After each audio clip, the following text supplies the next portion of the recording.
We are back and we've finally seen some proper official footy matches and we're going to dissect it all today. Come on!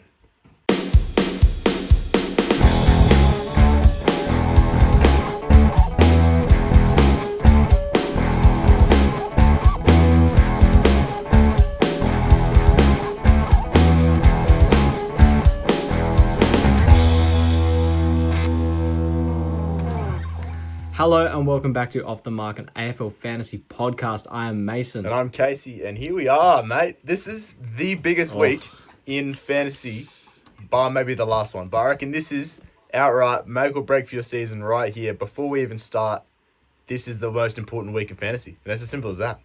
This may be our biggest episode of the year. This may be where we probably have the most decisions to make, the most to talk about. So it's exciting. It's a bit nerve-wracking, I won't lie. Big time. The changes I make to my team now kind of actually stick, which kind of makes me feel a bit sick in the stomach. But look, we're here. Yeah. We're almost ready to see scores on field. We can already see some averages, some break-evens. It's good to have some actual footy back as well. Yes, it is. And I tell you what, I look at my team right now, and I'm not happy. I get scared every time I look at it. I just look at it and I go, oh, I don't really like that bloke. But then I'd go to change it and it's like, oh, I don't really like that bloke. So there's going to be lots of tinkering and changing. And I think what I did last year that I've tried not to do this year was after opening round, I went trigger happy and just reacted to every single game that I watched, and I was like, "Oh, that bloke went well. I've got to have that guy. Or that guy was really good. Oh, I've got to have that guy." When in this year, I've had a decision, or I've had like a base kind of outlook on what I want my team to look like. And now that openings round is here, the hardest part is not changing that and just sticking to my guns a little bit. Yeah. So it's almost I know a lot of people talk about the good exercise of just wiping your team and set it all out again, because you'll find that, when you go through and put, maybe a Jack Steele or someone like that back in, you go, oh, do I really want him actually? And it's a good exercise to do. One I haven't done yet, but probably will do at some point during the week. But I look at my team and it's not terrible. There's a few players that I just don't like. It's hard because I don't like them because I've seen someone better, but that person better now has a bye. And it's really hard not to try and, be really kind of hot on these bye guys, because we've now seen football from them, we've seen scores from them, we've seen game styles, we've seen everything. And we just have to remember it's one round. And some of these guys that we pick that don't have a bye could do the exact same thing this week coming. So don't get too cold on the guys that haven't played. Is probably what my main takeaway will be from this kind of episode is just hold your horses. We're not here yet. We're close. But one thing I will say is that I'm not super happy with my team, but I feel very vindicated on some things because I did my preseason research, and now a lot of picks are coming to fruition, and people have seen them play and gone, man, this guy's good. Who was talking about him? Me! I was talking about him. I was talking about Connor Buderick. I was talking about him in January. I'm taking that to that is my year. My yearly call is I will claim first to be really hot on Connor Buderick. I actually don't know if I mentioned it on the podcast or if I just had it in my pocket. But I can look, I'm just going to claim that one. Yep. And yeah. So today I guess let's go through the opening round games, look at some scores. Maybe some, can we pick him, can we not? And then maybe we'll go through our teams, I guess. Use this as a bit of a start of the week team reveal type of thing. And see how that changes when we get to Thursday night. But let's go through the first game of the week. One that I kind of wish we could probably pass by. Sydney beating Carlton was not the prettiest as a Carlton supporter. Let's not get into that. Go. Sydney, we saw the top scorer there, Errol Goulden with a 126. So he was massive. And, I was hot on him. I don't know if you had him. Did you have him on your side before this? I didn't know, but it's hard not to. Were you hot on him though? Like, was he kind of around with Errol? Look, what I've been always saying is that I want to go Clary to Goulden and switch their buys. I've said that a few times on podcast and that sort of thing, and with both those players went, it's kind of hard to still do that, to follow through with that. Yeah. I've got it like that just as it is because I don't want to be too reactionary, but I could very much see myself starting with Errol this year. Yeah, well, see, I've been hot on him for a while. Actually, not a while. I won't people were hot on him much earlier than me, but I've had him on my side since about a couple of weeks ago when we saw Merritt and Dawson and those kind of guys playing at full forward. I just went, you know what? I would rather have someone who I know is underpriced. I mean, I think we all know he's underpriced based on what he can do, and he's now shown us that he's going to do some sort of that this year. And yeah, I mean, his quarter splits were slightly concerning. He was only sitting on, 45 at the half, was it? No, yeah, 45 at the half. So 19 in the first quarter, 24 in the second quarter. But then he went 53 and 30 in the last quarter, and that was obviously when Sydney just put the foot down. So if we can see them do that, I mean, he's probably going to average a 110, and he's priced at a 102. So there's a bit of value there. I mean, as a premium, I'm happy to pick him. I really like him. And I'm happy to pick him as a buy player because he was in my side before, which is, I think, a good thing to remember. If you were hot on them or they were in your side or roundabouts in your side, you were playing around with them, then I think we can pick them. But there's some guys that we'll get to a bit later that kind of no one mentioned and now everyone wants to jump on that I just don't think are a good idea. But Errol, I think, is a good one if you were hot on it. So is there any world that you start him and don't do the Clary move? 100%. It's very likely. Depending on what I do with my forward line and how I structure that, if I've got the cash to go up and I'm happy with how my forward line looks, I will. If not, and I have to shift some things around somewhere else, I'll need to consider it a bit more, see if I want to make that move. But if the cash is there, then by all means, I'm going to do that. Yeah, which is only like 100k, so shouldn't be too much. Yeah, definitely. We move down the list. Just a quick shout out to Justin McInerney with a 122. No one really talked about him as a forward. I don't think anyone will be. Nah. As a past owner, had some midfield CBAs, but don't go there. No, I picked him up. Last year. I mean, yeah, right. 3 goals. I mean, he was good. He had a bit of a midfield role before halftime when they changed it up, but I just don't think it'll be consistent enough. Obviously, will be a better player, but reeks a little bit of Sam Taylor last year, which I think we're going to say about a lot of players. Oh, yeah. Because that was a good lesson to learn. But one guy who probably doesn't is Brodie Grundy, had a 106. And I think if you were hot on him, you could pick him. But I'm probably going English, who we'll talk about later, over him. I mean, that was where I was sitting anyway. So I think this one's really a matter of both kind of pass without doing anything that really forces your hand. So you just probably go whoever you were hottest on first. Exactly. And from memory, they've got the same buy. So it's not... Did they? Yeah, so it's round 3. Some people are talking about having both Grundy and English, and that is an interesting question because they do both have. I'm just going to double check this before they definitely have the same buy, right? They're both round before 3 I just start waffling. Yeah. It's interesting to see how many people really are considering taking both of these primo rucks on the same buy. Like you can justify having one. I mean, I was still pretty big on Sherry, but maybe not. I've got English on my team as it stands. But people who are going Grundy and English just want to take a look at your team on that round 3 bye, especially because that's the same one as the Suns as well. And now we've all got to have a certain forward Sun and a couple, and probably a rookie as well. And there's a couple blokes around the Suns that we might like. You just want to look at your team on that round 3 bye and tell yourself, do you really think you'll be able to field a best 18 with like 18 scores that you'd be happy with? So just think about that before you pull the trigger on Grundy and English. But either or, I'm happy personally. I swayed more towards English because I think the ruck rules benefit him more. But Grundy, I can't knock him. We all saw what he did last year. So yeah, exactly. And I think that obviously you do have to remember that if you do have both of them, you can only cover them with the R3 spot, which would probably be McAndrew. So if he's not playing by then, that's you're playing 20 on field, unless of course you put like a rookie forward ruck in the utility or something like that, or your forward line, you're able to swap them around somehow there. But yeah, probably want to be aiming for 22 a week. Although I mean Grundy and English could kill it. It's just probably the buyers that do it for me. And yeah, I'm not too ready to give the tick on that, I don't think. But a guy who I will give the tick on, and the vindication is back. Jai Sarong, 72. Did I not talk about this guy like a month or two ago? So 72, I think you just have to lock him in your sides. He looked fantastic, kind of halfback, pushing up to a wing. The role is there. He seems like he's pretty locked into their side. And I have a feeling Sydney are gonna be a side that is pretty hard to get into. So we hope that he's not too much on that kind of outer. That'll probably be something to watch. But I mean, he's a fieldable defender. Kind of sucks that he just has the defender status, unlike some who have the defender mid. But I would be trying to switch things around to get him on your field. I mean, I've done that today already with Grill sitting in M7 now, and Sarong sitting at D6. So I think he's a really, really fieldable option. Yeah, he was great with a 72. So I think you lock him in. And there's no other real names there for the Swans, I don't think. I reckon that's about it we're talking about for the Swans, yeah.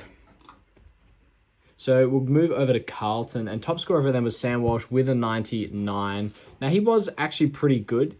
It probably looked more like a 110. 16 in the last quarter was pretty tough, but obviously Carlton had it pretty tough the whole game, particularly in that end part. So I wouldn't be too concerned about that. I mean, if we're just watching for role purely, Sam Walsh is great. I mean, he was number one in their CBAs, so there's no concern over role, spot in the side or anything. And just from the eyes, he looked really good. So that was a good sign from him. It's hard to pick any of these Blues with that round 2 bye. I think it's just a bit too soon. Oh, I was thinking the same thing. I don't have him on my side at the moment. Just one thing on Sam Walsh I will say is that it looked really good. The fact that Jordan spent a bit of attention, and you probably would have watched this a little bit closer than I did, but Jordan gave Samuel Walsh a fair bit of attention, especially in that second and third quarter. And he still scored a 99, which is good for two things. It means that he can score high and he can work through a tag. So coming off of his bye is a proper viable option to, and probably the one would be targeting off that round 2 bye, like out of everyone. So good to see that. Definitely. Him. Yeah, definitely. So yeah, he had 84% CBAs, which was the most for the Blues, just in front of Hewitt, Cripps, and Jagger, who were the other main ones there. And then if we look at the rest of his stats, so time on ground, he had, where's time on ground? Yeah, 77%. You'd probably want that to be sitting more around the 80 to 85. So I'm not sure how they'll maybe manage him back, because obviously he's an injury-prone player, has had issues with that in the past. But, I mean, consistency's through the roof. He scored a 99 as well in that preseason game, and all his stats are pretty similar, although his kick-to-handball ratio was much better this time around. So yeah, I think we're targeting him after the bye, probably, is my call on that. Yeah. Other names for the Blues there, I mean, we saw Jagger Smith, 82, just lock him in. We've said this every time his name's come up under some kind of category where we kind of feel like we have to talk about him, but we don't have to say anything. I mean, it's just the biggest M8 lock I think I can remember ever in fantasy. So yeah, pretty much. We're locking him in. And the other name, who was I going to... Oh, Cooper Lord, who got a little bit of love after that preseason game with the tackles. Didn't actually... Oh, it says on here he didn't have a tackle, although I don't believe that. I swear he did. But he scored an 83, so probably not going there, even if he is a better... He's probably at that price where it's not too much of a buy player because it's a value play. Would have loved if he was a forward, but unfortunately he's not. But yeah, 0 tackles after 13 in that preseason game, so definitely not going there anymore. But that was about it for the Blues. No one else there that we're really looking at that scored very well. Yeah. So let's move on to the next game, which was Gold Coast versus Geelong. Another smashing. It almost became a bit of a theme in opening round. I know a lot of people were critical about that, but the Gold Coast absolutely thumped them, and headlining there was Christian Petrarca with a big 121, 15 kicks, 19 handballs, 5 marks, 2 tackles, and 3 goals to go with that. It was just an elite performance. I mean, he looked great by the eye. His stat line is filled to the max. I mean, it's just... You can't not pick him now. A bloke that's averaged 110s in the past yearly, and the fact that this is his first game with a new club and it's his highest rated game ever, it's nothing but a green tick. Wow. Yeah, big signs from Petrarca. A new year, new me type thing for him. He's gonna love it here at the Gold Coast, and we're gonna love him in our fantasy sides, 100%. Absolutely. Yeah. So just looking at the Suns CBAs there, I mean, no Rowell is a big thing, but he actually had the least of their main midfielders. So it went Will Powell at 76%, Noah Anderson at 73%, Alex Davies at 61%, and then Petrarca at 58%. So, I mean, the 3 goals helps, and he's not going to do that every game, although I don't doubt that he could do it in most games. I mean, he is that good of a player, but, I mean, especially looking at these next 2 matchups of West Coast and Richmond, he is going to absolutely demolish them, and you do not want to miss out on that. So you need to find a way to get him on your side. I know that some were kind of saying, like, I think there was a bit of talk last week after the preseason that, do we really need to have him? Like, is it better to just go value in the forward line? No, you need to have him. Absolutely. So kind of played mid-half forward was his role, I guess. But the other name in the midfield there that some were looking at was Noah Anderson, a 100. I just don't think you can be doing it because everyone should have Petrarca, and the only way you could do it is if you didn't have Petrarca. Correct. That's what we said earlier on in the preseason. That's what we're saying now. Stick to it. Don't change. But good signs, and certainly someone we can pick after his bye. Yeah, definitely. And the flag on this with both of them, I guess, is Raul, obviously, who I think we all thought would kind of just be an opening round thing, but he's not. He's out until their bye, so this could really be huge. I mean, is there a world you could pick Petrarca and Anderson kind of with them? So like, you'd have to trade one on their bye, that's right? what I'm thinking with having both. They're round 3, correct? So having both Petrarca and Anderson is doable if you don't have Errol. You could go Anderson over Errol as a little point of difference, which, now that I say it out loud, actually isn't the worst decision. it's not bad, is it? I mean, with the matchups. Watch me start with Anderson over Errol. I couldn't do it, could I? Oh, that's something to think about. There you go. I mean, I've almost half convinced myself. The problem with it, and I'll try and turn you off of it, is that you kind of have to trade one of them on their bye, and it probably has to be Anderson. And I mean, there's plenty of names to go to, but it is dependent on the fact that you kind of have to have no problems with your team. So yeah, West Coast and Richmond they go, and then after their bye, it's Melbourne, Sydney, Essendon, Hawthorn. Oh gee, do you have to trade him? Held him, he's still got a good fixture. Because we'd be holding Errol as well, wouldn't we? We would. I mean, Errol's definitely, I think, got the upside over Anderson. I would rather have him for the whole year. Yeah. But I mean, it's the same thing, really. I mean, I was just about to say you've got to, figure out who's on that bye, because you've got Bulldogs like English, Buderick, Hawks, if you are still keen on Connor McDonald. Who else is on that bye? Sydney, Hawthorn, Bulldogs. That's it. Oh, yeah, Sydney, and then if you're Grundy, Goulden. And then one thing to also keep in mind is these rookies. So we've got Jax, who's going to be a Bulldogs rookie. Sarong, who we mentioned before.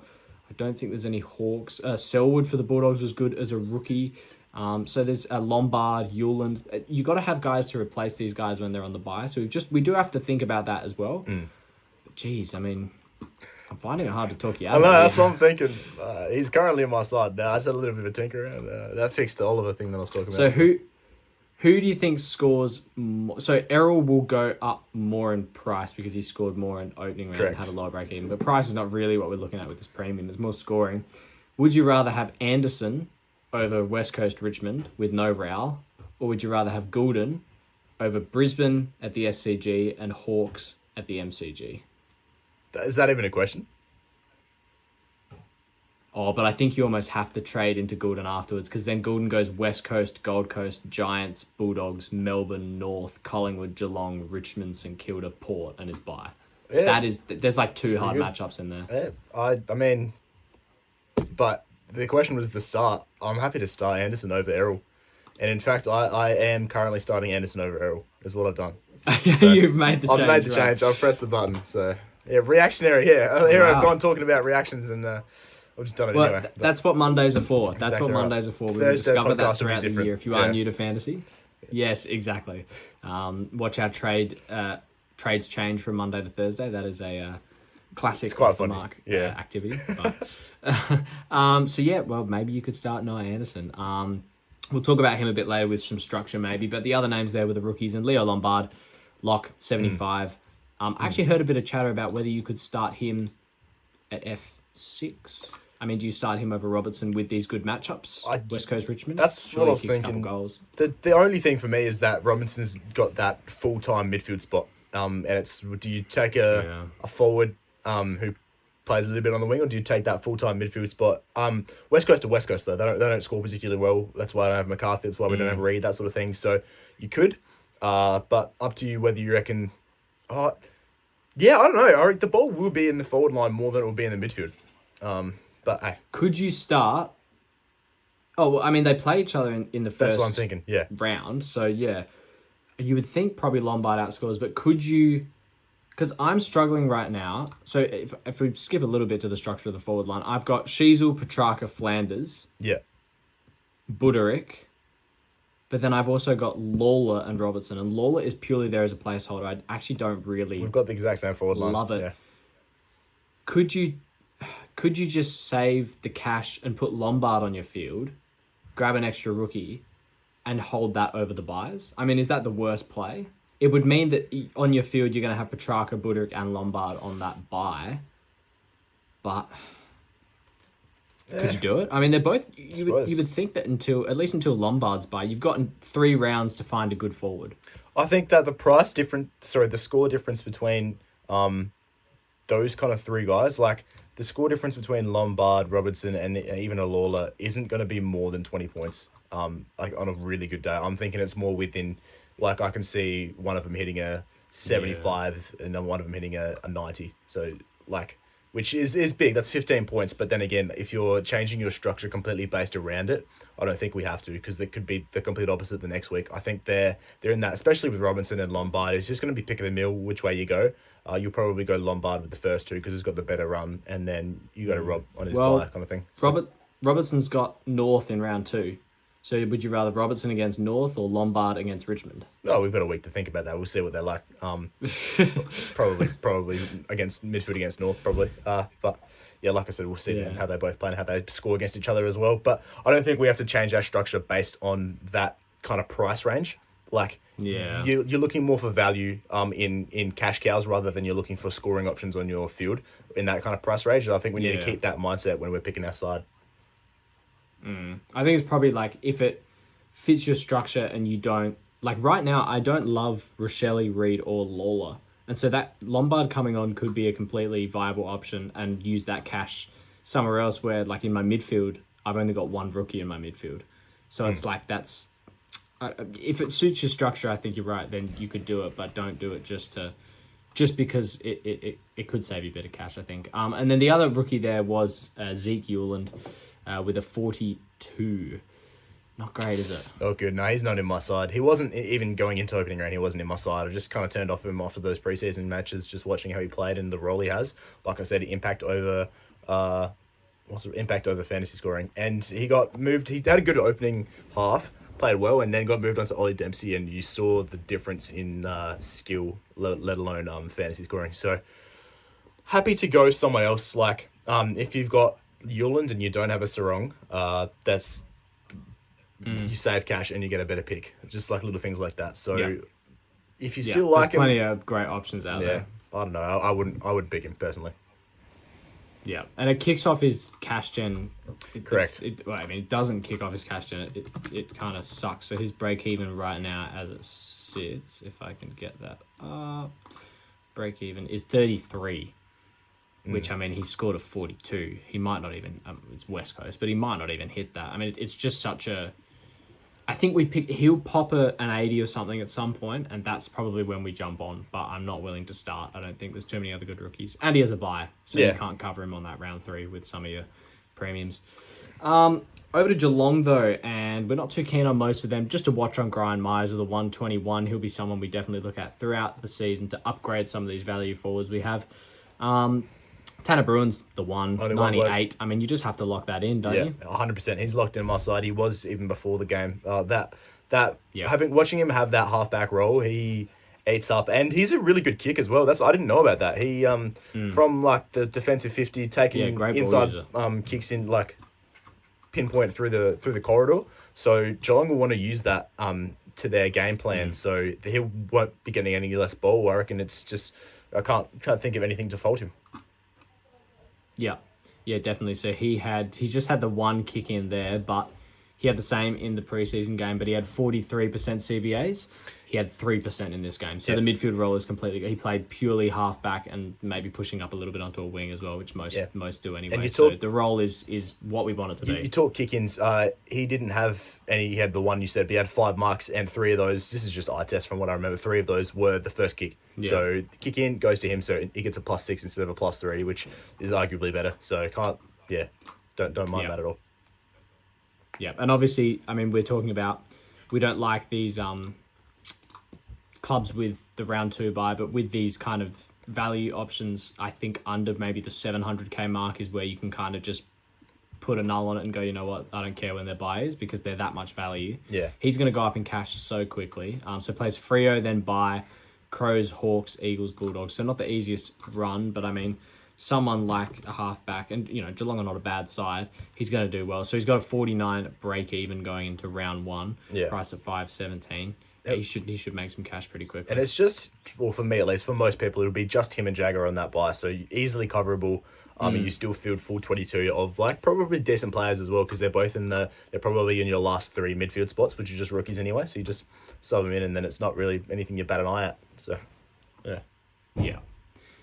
I've just got Bruin and Jagger there as well. Yeah. So unless you have like a Walsh, maybe, or any of these other, don't think there's any other Geelong guys here really. So Bailey Smith is the only one I wanted to mention because he scored an 80, and he's going to go down so quickly. I think his break even is like 170 or something. Correct. So he's someone we can definitely target. Although he did not look good at all, so yeah. Well, hopefully that changes for him.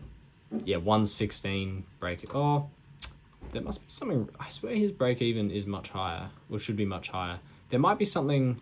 I was reading a little bit just before we started recording about how the break evens are not, like they're not coming out until after something. Yeah, wait, let me look. They did that the same as last year. Jaggers. The break evens don't adjust until.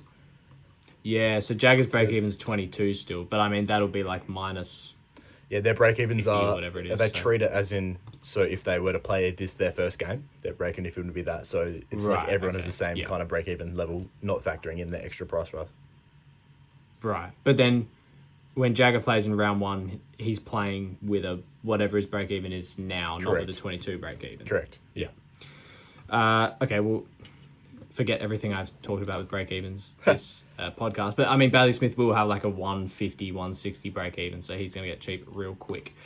But we're not picking him anyway, so it doesn't matter. On to the next game, the Giants versus the Hawks. This was a really weird and kind of almost boring game to watch, honestly. Okay. Yeah. I didn't get much enjoyment out of this.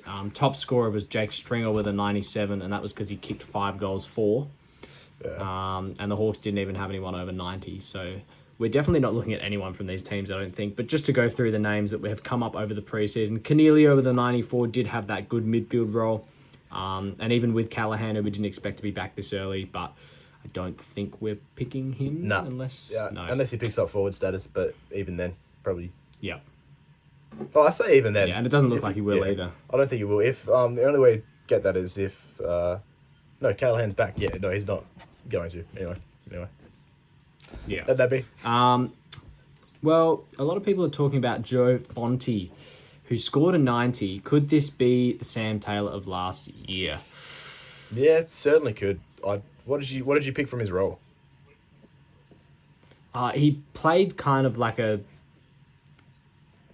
It was hard. It was like an interceptor, key defender, kind of half, just to defend, like a general defender. He wasn't, particularly accumulating there, running off half back like we see like a Zorko do or something. But he wasn't like Sam Taylor key back. He just kind of was there.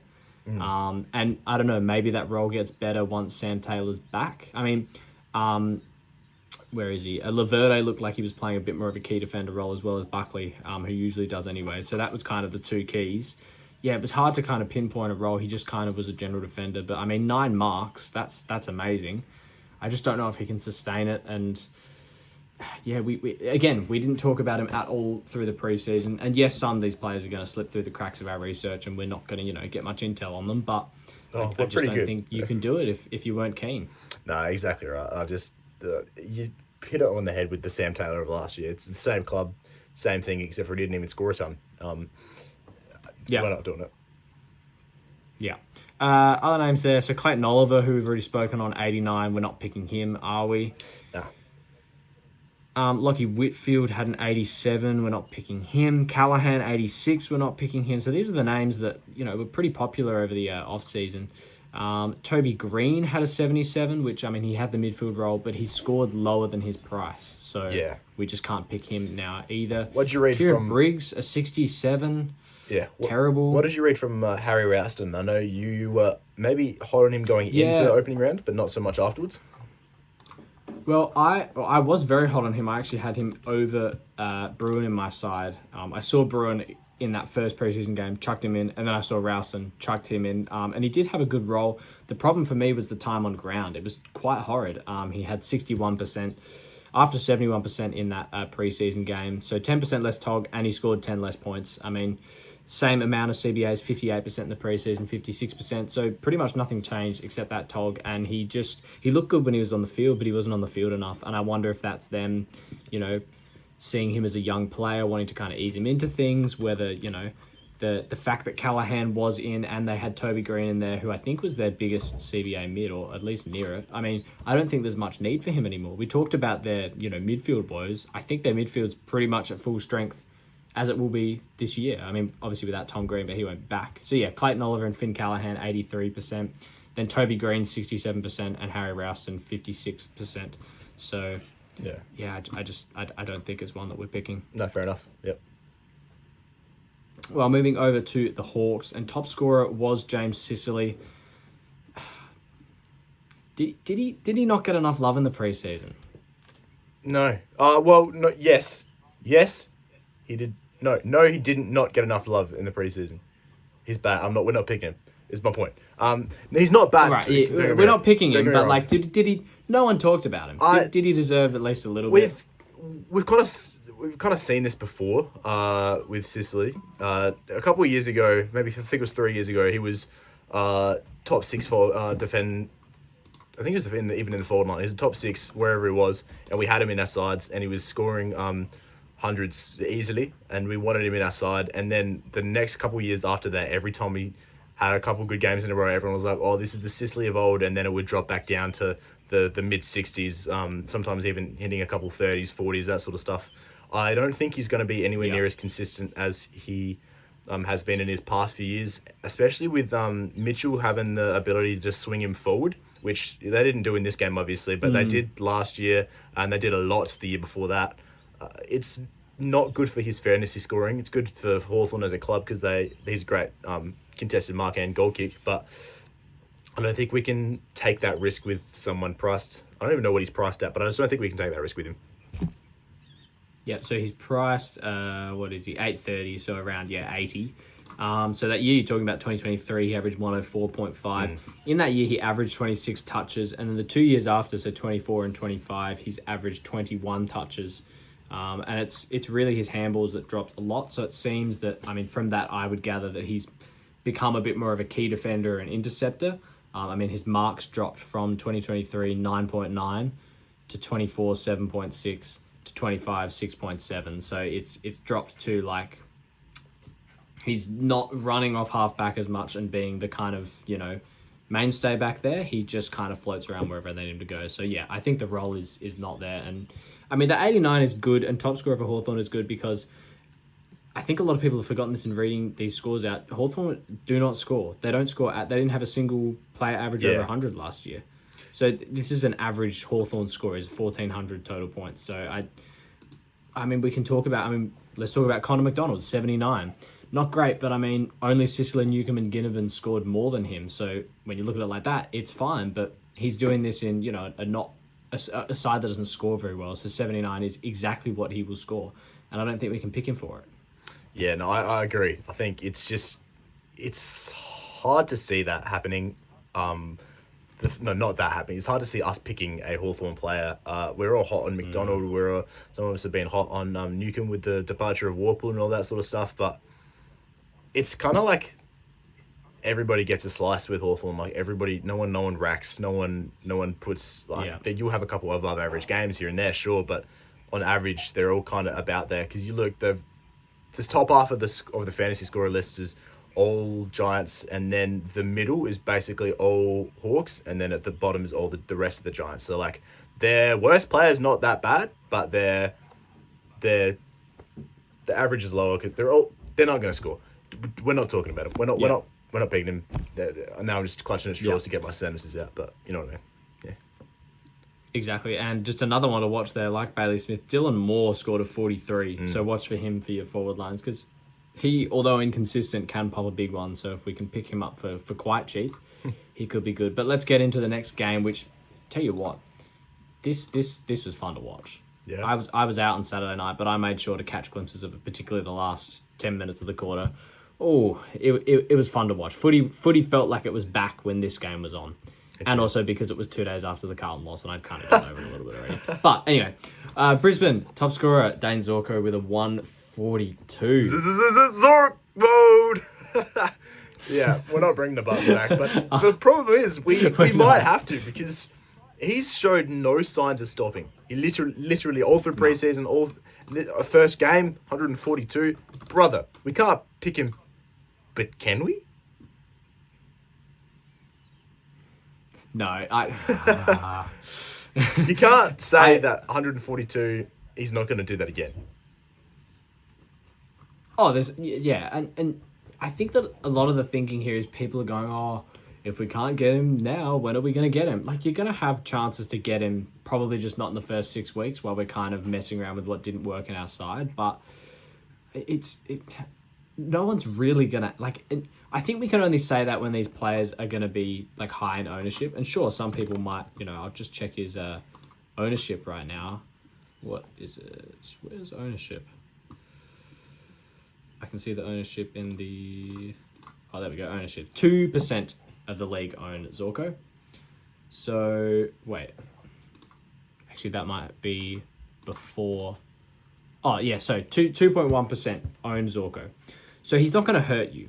No one's going to have him and go, haha, I've got him. It's not going to be that bad, Like, if he was 20% owned, absolutely I would be jumping on that. Because if you can't get him, everyone else has Zorko for 6 to 8 weeks while you don't. And that's bad. But if 2% of the comp has him for that time when you can't get him, it's not the end of the world.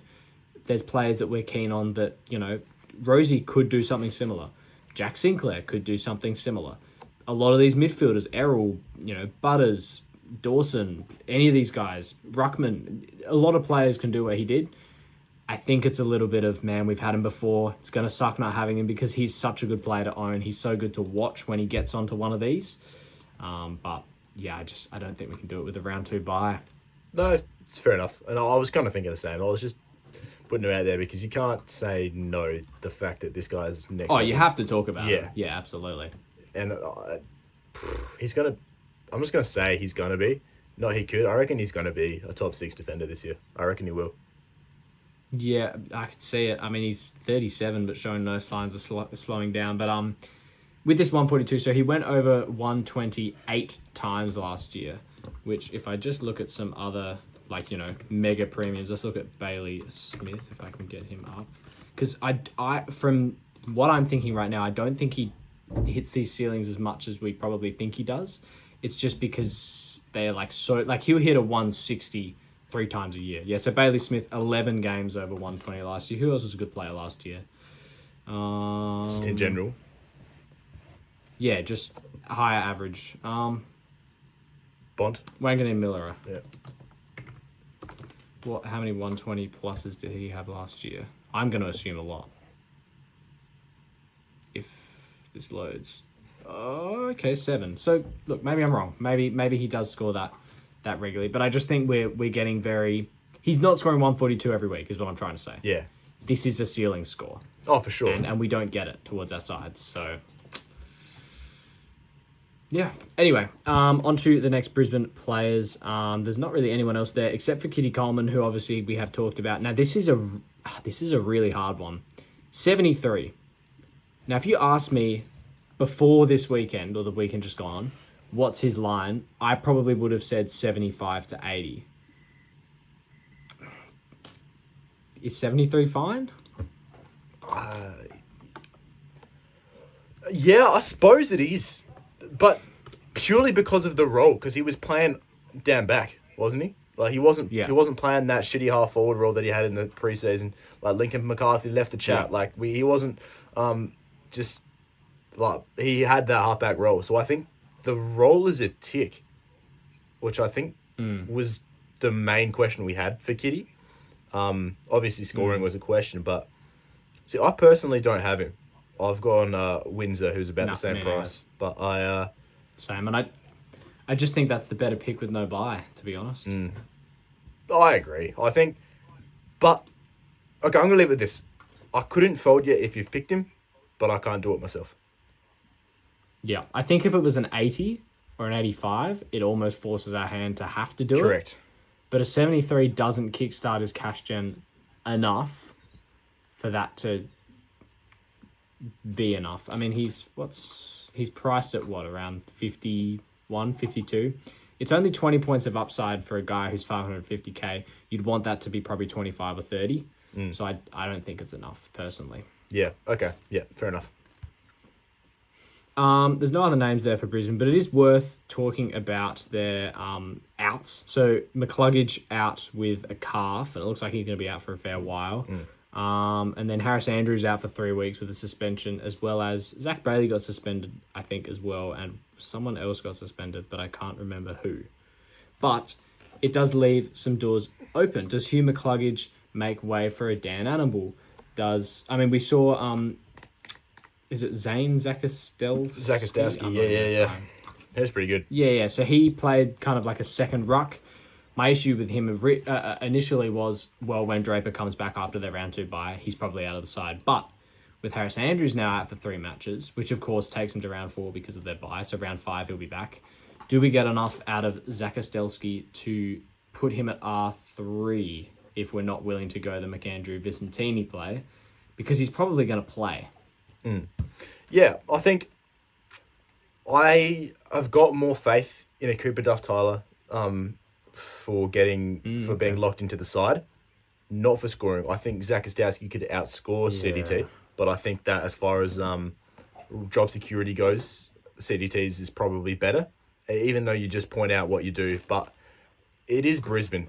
Yeah, they've got a couple guys out, but they've won the league 2 years in a row. I don't think they're going to make numerous amount of changes. Like, I don't know who else is on their list, but they've got some people there like that who didn't play this game. Let's think of it like that. They've got like their big names in McCluggage and all that sort of mob, and who are all going to be out, and now the new boys who are suspended as well. So you ask yourself, how long do you want to have these rookies in your side for?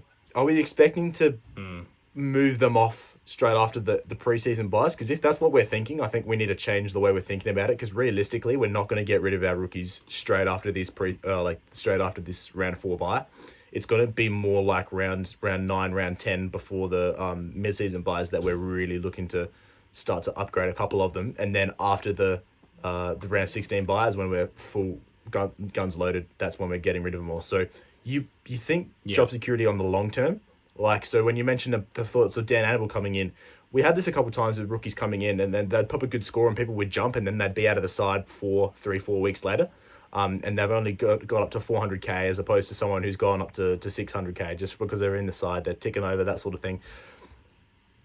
But then scoring is the question as well, because you'd have people like Isaac Kako. I mean, that was a shit call because it was a small forward, but he would just consistently score 40s and 50s, and it would tick over not particularly fast. So these guys would outpace them.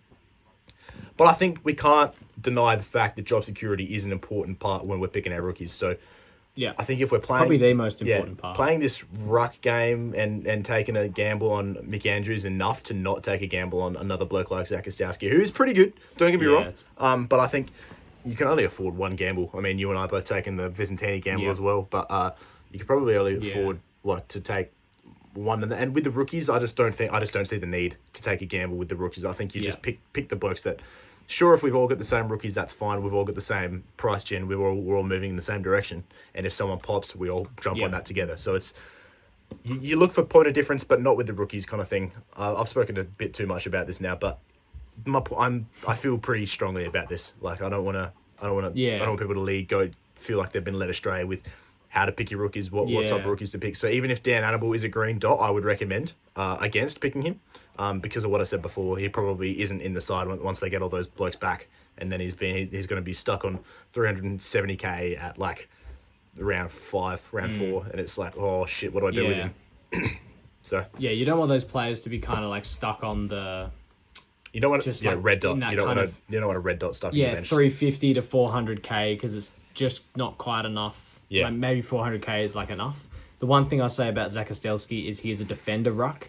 My problem though is that we have so many defender rookies that we're keen on. Unless you feel like you can squeeze him in with the ones that you want, maybe you want to have that extra ruck thing. I mean, he could be a pick if you're going Grundy and English and you want to have him in your defender spot or in your utility spot with McAndrew to cover them on their bye. But I mean, is he in then? It's a lot of big questions. But one thing I will point to your point, which I fully agree with, Levi Ashcroft. Remember him last year? We were, is he going to make it into the premiership side? He's a good player, but I don't know. He was going to be the sub round 1, and then someone was laid out and he was in. I don't think he missed a game from there, and he was a fantastic. I mean, if you missed that, your season was over. Yeah. So, and again, definitely keep a watch on it, but be wary, as you're saying. Junior numbers and junior level between Ashcroft and Annabelle is vastly different, though. Ashcroft was like, he had the potential to be a number one pick, looking like June, July, when the mid-season was going. They're like, oh, he's a prospect. People are talking about him. He's going to be a higher level draft pick. And then he just didn't. What did he go? What did he end up getting picked at? Ashcroft? I think he was Levi. He was like top 5, wasn't he? I can't remember. Yes, top 10 at least. Yeah. But I mean, Annabelle was top 10 as well, I think. Wasn't he? Yeah, he was. Anyway. And so I've got his junior numbers here. So he played 3 games for the in the Coates NAB. Averaged 113. Played 8 games for Brisbane's VFL side last year and averaged 75. So scoring, I'll just check Levi's number because, I mean, this is a very, very similar kind of yeah, there you go. comparison, I guess. It's same club, same kind of deal. So yeah, 2024 in under 18s footy, Ashcroft played 9 games, averaged 107, and then had that 1 game in 2024 for the VFL side and scored a 145. So yeah, Ashcroft was far and away got to be a good fantasy scorer. But in terms of job security, I think this is exactly where we were sitting with Levi. So I remember last year when we were doing our round 1 episode, like on the Thursday night, Richmond Carlton, I had Ashcroft out of my side, and I think I even left him out of my side because I was worried, even if he wasn't subbed, that he'd be subbed off, and I had to get him in a round 2, and that sucked. No. I did. Without the sub, this is going to be better. Lucky enough to pick him. Oh, did I have him? Did I? Or was did. that you that did that? Yeah, I did that. You jumped on him, but like, because you were watching the pregame and you heard that he was in and all that sort of stuff, and you were like, "Yeah, this guy's great. Why do you have him?" Okay. I remember that. So, but no, it's the roles were different as well. Like, Levi was playing off half forward as well. He was playing off. Had different roles, whereas Annabelle was like pretty clear cut a midfielder. Correct me if I'm wrong, anybody, but I think that's kind of where he plays. Well, with McCluggage out, do they do a straight swap or do they? No, that's what I'm saying. That's what I'm thinking. That's my point is that he's in for McCluggage, and then when McCluggage gets back, it's clearly your all-Australian midfielder who comes back over the top of some rookie. Yeah, absolutely. So then we're talking about job security. But is there once McCluggage comes back in, if Annabelle does well enough, are they going to, chuck him on a wing or chuck him on a half forward or something? I mean, half forward's been where he's kind of been playing when he's been in the A team at preseason, I remember. So yeah, they expect McCluggage to be back. After the bye. Right. So in round 3 he'll be back. So you only get 1 game without McCluggage. Darcy Gardner as well, just here was the other one out with the MRO2 suspended. So yeah, interesting talk, but we'll just have to wait until Thursday night, I guess, when we get the teams. Actually, when do they play? Because I hope if that's an extended bench game, which I have a bad feeling that it may be, then that's not going to be good. Where are they? Brisbane. They play on Saturday night against the Swans, so we will get those full teams. So yeah, one to watch for sure. Interesting conversation. Yeah. Over to the Bulldogs though, not too much to talk about here. Ed Richards 133 was fantastic, and Matt Kennedy 115 fantastic. If you are really willing to look for a unique, I think both of those guys are probably a little bit underpriced, both priced at about 97. So you could go there if you wanted to, if you're really thin on this buy, but I don't think we are, because I think we have other names here, like Tim English 108. He's just locked in R1 for me. There's no way I don't go him. I mean, Sherry doesn't look the goods at the moment. I don't know what Jackson's role is. Grundy is good, but for some reason still scares me a little bit. Yeah. And Grundy's a little bit cheaper, but I have no money worries with my side and my structure at the moment. So English is just there for me. I mean, it just makes the most sense. And I'm not willing to take a risk at my R1 because McAndrew is my R2. So that's it. Cool. Yeah, no, I understandable. Yep. Other names there. So Connor Buderick is the one that I would like to claim my medal for Call of the Year. If someone could get that to me by Thursday, that would be great. 94 for him. You just lock him in. A lot of people are mentioning that he had that good opening round score a couple of years ago and scored like a 20 or something. But the role is just elite. And this was also with Bailey Dale back in, Lockie Jacks 76, who were also locking in and in that role. and plenty of others off halfback. I mean, Freya was kind of playing a midfield halfback as well. So it just looks great. I'll just check some of his stats. Where is he? Connor Buderick. So, yeah, I mean, he had kick-ins. He was the receiver of a lot. He looks like the kind of guy, and especially when the Bulldogs got in that run in the end part of the game, he was killing it. Yeah, 8 kick-ins, which I assume is the most for the Dogs. So, yeah, looks the goods. Yeah, no, I like him as well. Locked in my side. One thing I was going to talk about with the Dogs, I just wanted to bring up, was that I think what happened with Marcus Bontempelli, I think is something that's going to be a recurring theme throughout the year. And it's what happened to Petrarca last year, which is where he plays extended times of forward. Bont played a little bit there last year as well, but he played easily a 60-40 split, 60 being the midfield, but 40% of the game he was probably in that forward line, especially in the last couple quarters. And yeah, he kicked 3 goals and scored a 92, but for one of the highest scoring midfielders last year, I don't think we're going to see as high a scoring Bont this year. And I just don't think that, I don't want people to see 92 and go, oh, that's a little bit unders for Bont, but he'll be fine. But he scored 3 goals. I only had the 19 disposals, which for Bont is definitely unders, but that might just be what he's going to be like this year. And I don't think that we should consider him too much moving on off the bars at all. Yeah. I mean, unless they got some injuries in the midfield or something, and we were willing to pick him off his bye. But yeah, as you said, 3 goals there, and his score goes down to 76. That's horrid. Like even for Bont playing 60% midfield time, that's pretty bad. So I mean, Brisbane definitely a hard team to score against. Although, yeah, I mean the Bulldogs, like in doing the fixture table last year and looking at the scores every week and writing them all down, the Bulldogs they don't have hard matchups in the midfield. Their midfielders, all of them score tons every week. Yeah. Like they are one of the highest scoring midfields in the competition. And then everything else is kind of like just like halfbacks just under a ton. Any good forward game just under a ton. But like it happened here. Richards 133, Kennedy 115, Bont 92 close enough, Libber 88. Like they're all great scorers. So it's odd for Bont to have this off game. I wonder if that is a trend that we're going to see for the rest of the year. Yeah.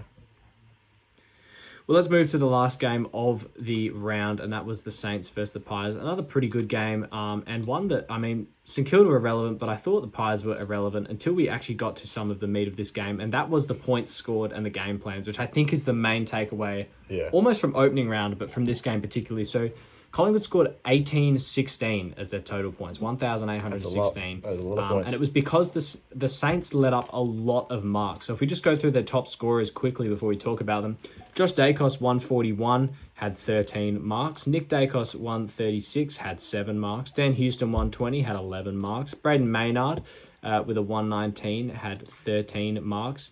Cameron, 112, had 5 marks. Schultz had a 112, 9 marks, only did that with 2 goals as well. Pendlebury, a 101, 8 marks. I mean, these are... Usually you get 3 or 4 players that get, that 8 to 10 kind of marks. This is insane. Yeah. Like, this is... I mean, even you go down the list and look at Frampton with a 79. That's because he had 13 marks. I mean, these defenders were feasting. Yeah. They had 10 blokes of their 25 that scored, that had over 9 marks. So that's next level. And, yeah, that was kind of game plan, because Pies kind of pressed the save the game button with 12 minutes to go in the fourth quarter, and literally there was no movement for like 7 minutes. It was just swinging the rock kind of thing. But I can see them doing that. And we all know what Nick Dacos is like, how the bloke will run from half forward all the way to half back in a dead rubber game just to get an extra mark to kill the time. The round 2 bye sucks, because I want to be able to pick these guys. I really do. Like, you look at these scores, it's next level. We're all going to... Whoever has Nick Dacos in round 2 is going to be laughing at everybody. And if we have an injury in round 2, when Dacos has got that bye and we can't pick him, we have to get rid of that injury, we can't pick Dacos the next week. It's going to suck. It's going to suck. It's really going to suck, because I don't see him slowing down. The rules for the Brownlow have changed. He might be hunting it. It probably is, but that's not even just a bad call. Did you see how the Pies have changed their best and fairest to I don't know how they've changed it, but they've changed it so that good individual games scored better just because Dacos lost to Cameron last year. Yeah. They're literally just bending the rules to get him Dacos, a best and fairest. Just fair enough. I mean, best and fair enough. Like the bloke is next level, so you can't rob him of 2 Brownlows and 2 best and fairest in a row. So you got to give it to him. No, I mean, I want to give his flowers to his brother as well, Josh, who scored a 141 in this game. He is someone that I want him more than Nick Dacos because he's a defender. This D2 spot has given me hell. I feel good with Sinclair there now, who scored a 122. We'll get to him later. But gee, if Josh Dacos didn't have the bye, he would have been in my... I owned him last year, and he was an absolute treat to have in my side. Yeah. He was fantastic. So, gee, if he had a round 3 or 4 bye... And look, I'm even considering it with the round 2 bye. But, I mean, well, let's go through the scores now, and we'll look at the Saints first. Sinclair 122. I mean, that was just, if you were keen on him, you lock him. But I mean, for an owner already of Sinclair, it's good to have some of these other defenders who really killed it. And also a lot of people talking about kind of thinning out their defense lines and playing rookies, because Sinclair also killed it in the preseason game with the 149, and I was worried he was going to get really, really popular. But it seems that he might stay a little bit unique now. So what's his ownership sitting at? He is sitting at, if I can open him here, 11%, which I'm okay with. That's okay. So definitely if you were locked into that. Now, the conversation I want to have with St Kilda, Marcus Windhager. Can we pick him? Man. He's really good, and he's underpriced for if this is what he's going to score. Did you hear the chat that Ross Lyon was talking about when they asked him why they didn't put time into Nasai? Sorry, not Nasai, into Nick Dacos. I didn't hear so they had in the press conference. Good luck having a press conference with Ross Lyon, by the way. That's tough as nails trying to get anything out of him. But they asked him, "You'll get slimed out. Why didn't you spend time on Nick Dacos?" And I can't remember the words word for word, but he was a bit upset. He's like, "Yeah, honestly, looking back, we probably should have," which is next level for Ross to agree with someone. But it's like, well, it's not a tagging game, a lot of that sort of stuff. But I wonder if, probably 1 or 2 more games for the Saints to get done by one midfielder. Like, what's the Saints run for their... so I'm just pulling it up now. So they go Melbourne, which probably not going to see Jack Steele run amok. No. And even the Giants, Callahan, Oliver, that's pretty spread. But then you go round 3 against the Lions, and Lockie Neal will probably have 40 disposals against that. Round 5, Zach Butters will have 40 disposals, and Jordan Dawson will have 40 disposals if they don't start putting attention into these next level guys. So yeah, it's a concern, definitely. But I mean, I was glad that he didn't tag. That was I'm seeing this as a positive. Oh, no, 100%. That's what I'm saying. I'm just saying from St Kilda's football perspective, how long until they instigate the tag again? Yeah, definitely. Yeah. And I don't... Because did Dacos see... I didn't catch too much of this game. Did Dacos see attention from anyone? Like, no, was there another player the Saints used to tag him? Or not to tag, no. Wow. Yeah, it's an interesting... Because Windhager has so much value. If he's... I mean, in the preseason as well, he scored, 140. And he looks like he's kind of taken... He's almost switched with Nasai, Wanganeen, Miller into...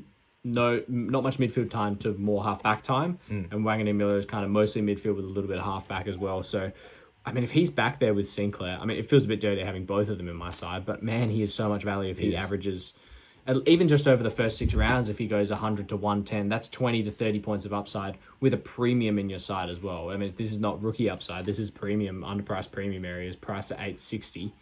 Priced at 82. Yeah. That's cheap. It is. It's awkwardly priced, though.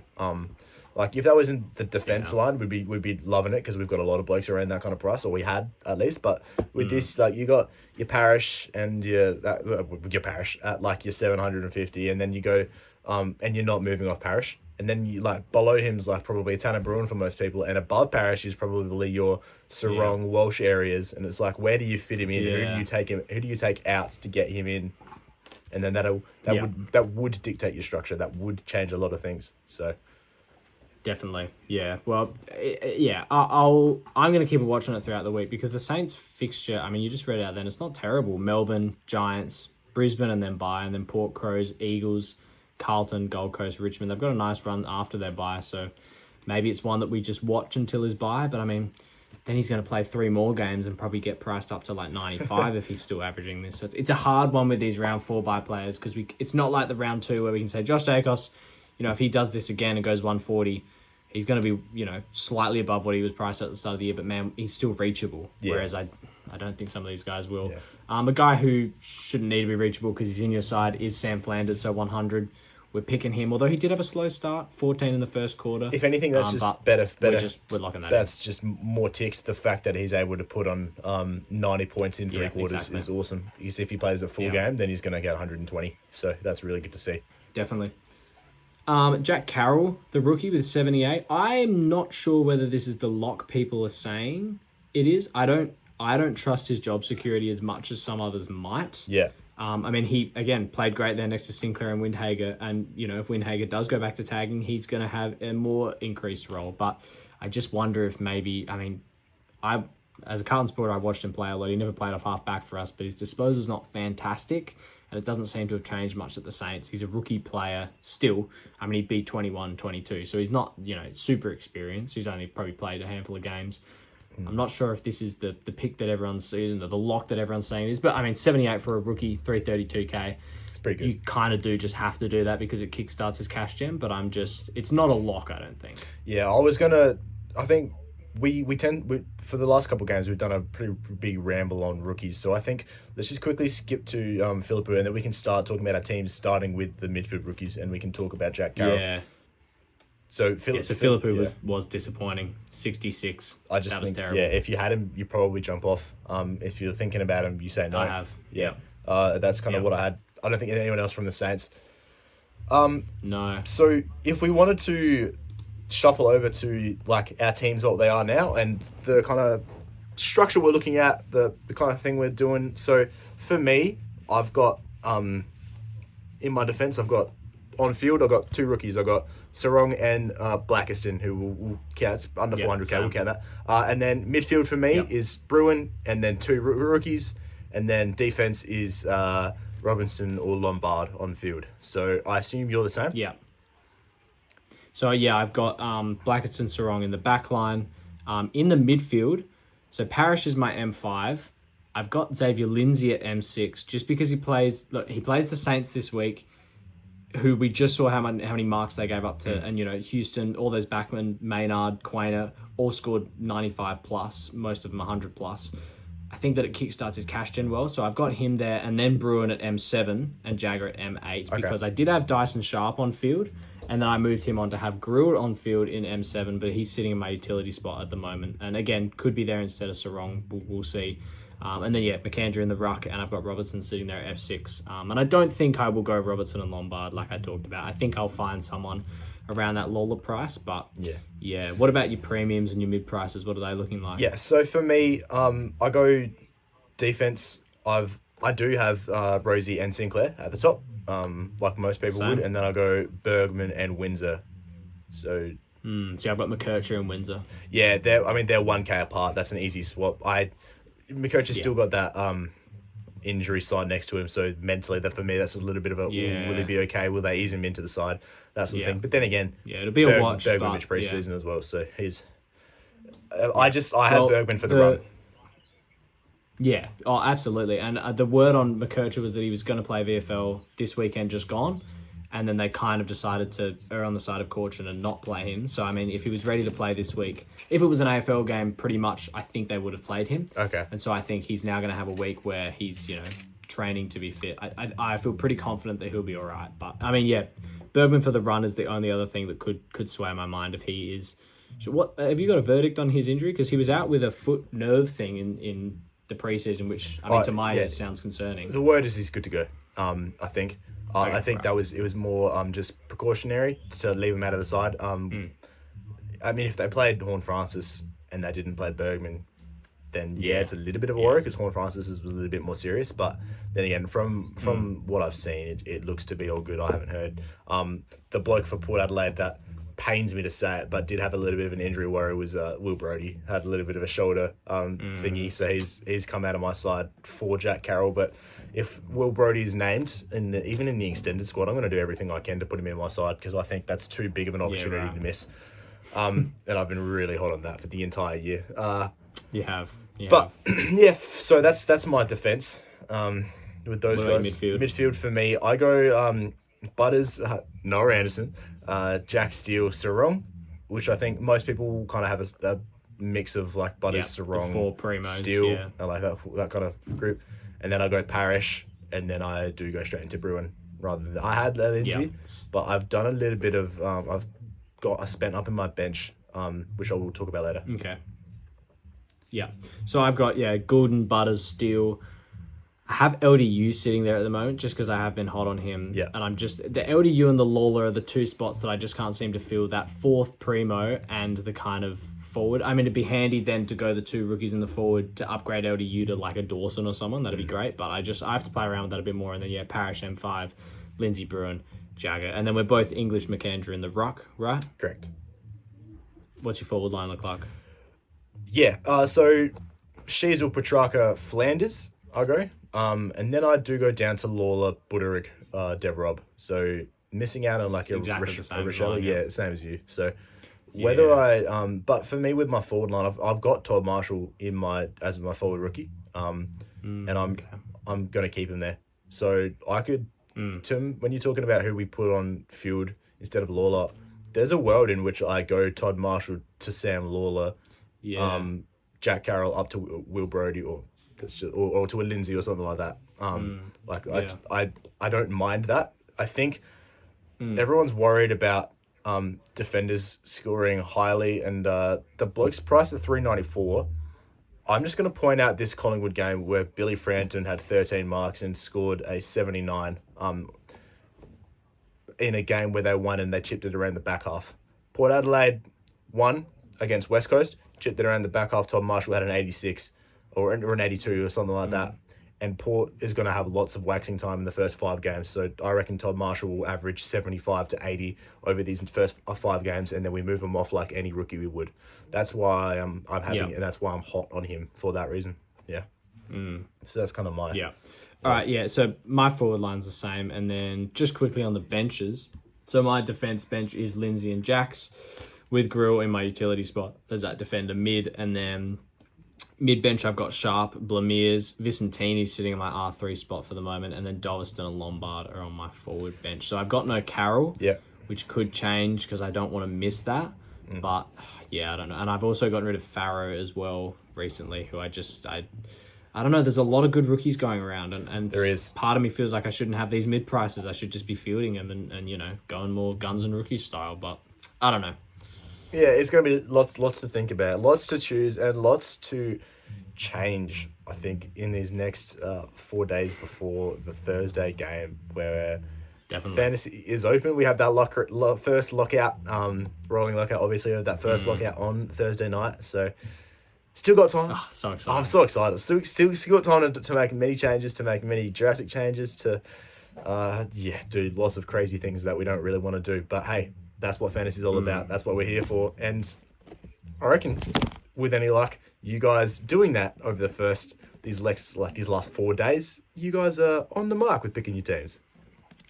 And not off the mark. And we'll be back on Thursday with our proper round 1 preview, getting back into the thick of it. Hopefully Carlton can perform a little better on the night, and we'll get some actual scores on our teams. So should be good. Very exciting. We'll see you then.